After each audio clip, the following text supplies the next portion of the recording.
পক্ষ থেকে বছরের প্রথম 1-2 মাস মুখ্য পরীক্ষা করার জন্য নিরীক্ষা করার জন্য তখন এই দেশে চাঁদাবাজি আরম্ভ হলো। আমাদের ইউনিয়নের বিভিন্ন জায়গায় ব্যাপকভাবে চাঁদাবাজি আরম্ভ হলো।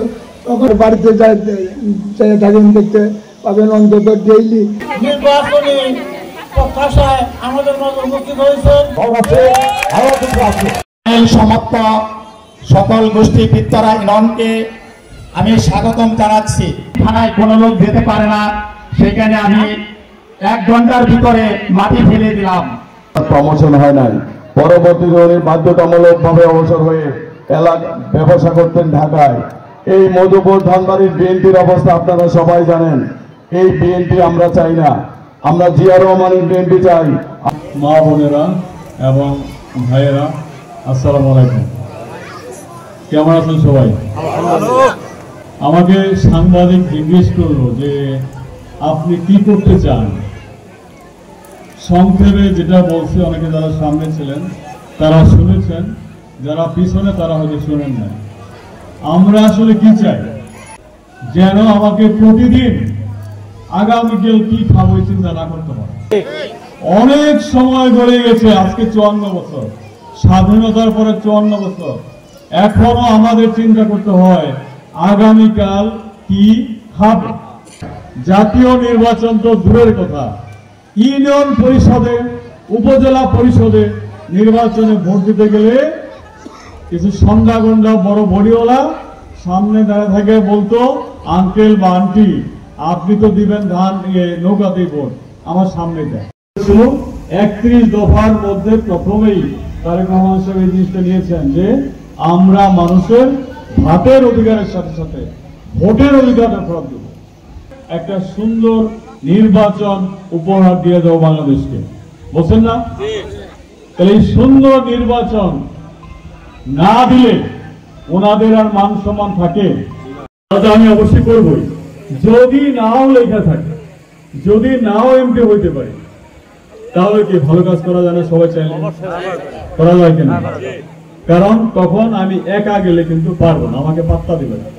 কিন্তু আমরা যদি হাজারে হাজারে, ধরেন তারেক রহমান সাহেব আসতো ধনবাড়িতে, আমি সহ, এখন তো আমার ডাকে আসছেন, তখন আপনাদের কাছে আমি যাব, কিন্তু ডাকটা আমি দিব, কারণ কাউকে তো ডাক দিতে হবে নাকি? আমি ডাকটা দিব, তখন আমি আপনাদের সকলে ওই জায়গায় খালি হাতে, কারণ তো মারামারি করতে যাবো না নাকি? আমরা যাব একটা ন্যায্য দাবি নিয়ে, যেটা 54 বছরে বাস্তবায়ন হয় নাই। এই দাবিটা আমি দৃঢ় বিশ্বাস আমার, এই দাবিটা নিয়ে যদি আমরা 20,000 না হলে 50,000 না হলে 1 লক্ষ লোক যাব।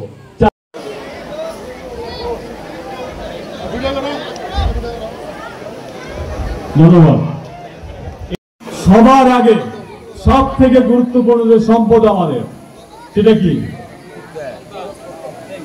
মানব সম্পদ। মানুষের উপর কোনো কিছু আছে নাকি? এই যত বিল্ডিং, গাড়ি, ঘোড়া, ফুল, কাগজের ফুল বা অরিজিনাল ফুল যাই বলেন, কোনো কিছুর গুরুত্ব নেই মানুষের উপরে, কোনো কিছুর গুরুত্ব নেই মানুষের উপরে। ভয়ের কোনো কারণ নাই।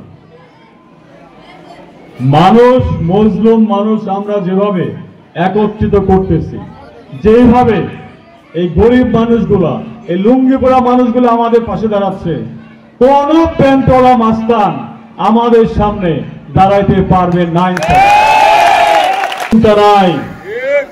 কেউ তোমাকে মারতে আসবে না। আর বিএনপি মানেই কিন্তু সব চাঁদাবাজ না। আমরা তো বিএনপি, আমরা বিএনপি না, বিএনপি মানেই চাঁদাবাজ না, সন্ত্রাসী না, জুলুমবাজ না।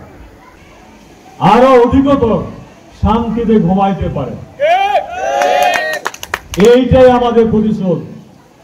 মানুষকে শান্তি দেওয়াটাই আমাদের সব থেকে বড় প্রতিশোধ। ওনার নেতা বক্তব্য দিচ্ছে, এমনি দেয় নাই, উপরে নির্দেশনা আছে, কোন রকম মারামারি করা যাবে না। যদি কেউ করে, উনি করে ট্রাই করে দেখুন দলে থাকতে পারে কিনা। এই একটা কথা বললাম। সবাই ভালো থাকবেন। আসসালামু আলাইকুম।